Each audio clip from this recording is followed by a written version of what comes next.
Most of the students lose marks in the 15 marks question because they don't understand what the examiner actually wants. But in this video, I will show you the exact method to solve any 15 marks question in the O-level Computer Science 2210 code paper 2. You know, paper 2 is a practical paper, so after watching this, you will know how to read the question, how to plan your answer, how to write pseudocode, and how to avoid common mistakes. So let's begin. Most of the students jump directly into the coding. That is the biggest mistake. The examiner does not only check your final answer, they check your logic. And if your logic is clear, you can still get marks even with small mistakes. So today I will teach you the examiner's mindset. So read the question slowly. Okay?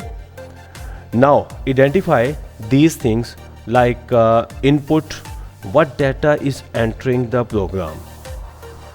Second, processing, what calculation or logic are required in the question. Number 3, output, what should be displayed. Okay, so what we need to output from the question. Conditions. Number 4, conditions, is there validation, loops, selections, arrays or files. So underline these type of keywords. For example, calculate, validate, search, sort, display, repeat, count, total and average. These words tell you exactly what logic is needed. Okay? Top student always plan first. Okay? Before writing pseudocode, create a mental structure. Right? For example, you just imagine in your mind, I will start program from there, then I will get input from the user, then I will validate these type of inputs, then I will processing on these inputted data, then I will output the result on the screen, then program will be end. So this is the imagination structure in your mind. So after this simple structure prevents confusion. Now let's talk about the marks. How we get marks or how examiner give you marks. Okay, so in a 15 marks question, logic gives marks. Okay, variables gives marks, loops gives marks, validation gives marks, also outputs give marks. Rather than you need to declare proper variables and descriptive name of the variables, also some comments, and if so, even incomplete answer can score well if your structure is correct. So structure is the most important part in the 15 marks question, right? Now let's discuss about the pseudocode. How we write the pseudocode. So your pseudocode should be clean, readable, logical and properly indented, means add some spaces where required. Okay, for example, I just show you a sample question of a loop, so you can imagine the structure, how we can declare the variables, how we can readable code, how we can build our logic and with proper indentation.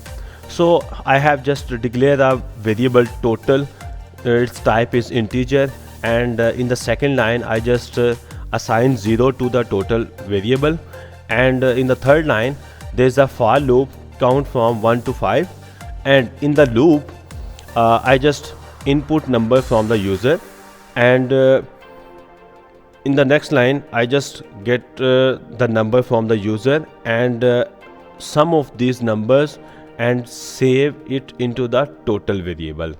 So in the next line there is a next count, write it in the code.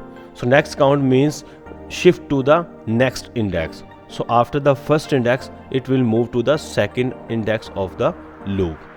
So at the end, I just output the total variable on the screen. Okay, so you notice that variables are meaningful, like total is a meaningful variable, count is a meaningful variable, right? Number is a meaningful variables. Okay, so indentation is clear.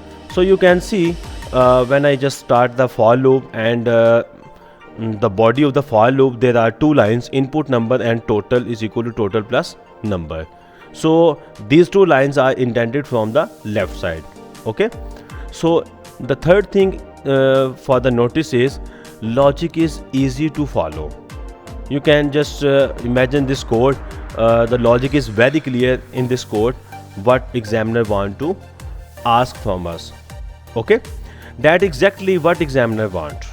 Okay, now avoid these common mistakes like no indentation. Okay, second, random variables name, not a descriptive name, random variables name. So the third mistake is missing and if or next. Okay, so forgetting initialization, you just did not initialize the variable. And for the last step is skipping validation. So these type of mistakes lose easy marks in your paper.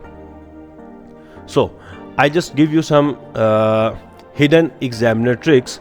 So here are some hidden examiner tricks.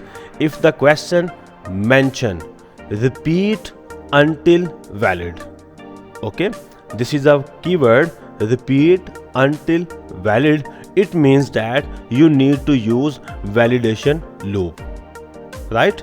So in the second statement, if a keyword is search, it means that linear search like needed. Okay, so if the keyword is highest or lowest, it means that comparison logic needed, right? So if the keyword is store multiple values, store multiple values means array required, because in the array we can declare multiple variables and store multiple variables in the same array, right? So if the keyword is permanent storage, so it means that the file handling is required for this question. Also remember, the examiner usually breaks 15 marks into smaller logic sections. So if your program structure is organized, marks automatically increase. So you also need to notice some other things during the exam. Don't panic. First of all, you don't need to panic. Second is break the question into parts, because there is a huge program in the paper, so you need to divide into some different sections or parts. Okay, after that, write the logic step by step. You just write the logic of the different section of the question, right? So in the fourth point is use meaningful variable names. Always use meaningful variable names, because variable name describe the value, what type of the value within the container, right? So the fifth point is leave space if unsure.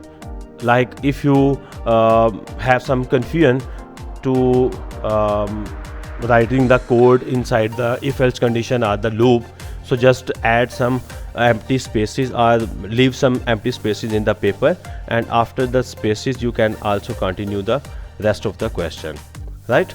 So the sixth point is return later if needed. Okay, and most importantly, don't aim for perfect code first. Okay, aim for correct logic, right? So these are all of the points you need to. So that's the complete strategy for solving 15 marks question in O-level computer science paper 2, right? If this video helped you, make sure to like the video, subscribe my channel and comment which topic you want next. I can also make video on array, trace tables, file handling, pseudocode, validation, some past papers and examiner tricks. So good luck for your exam. Bye bye.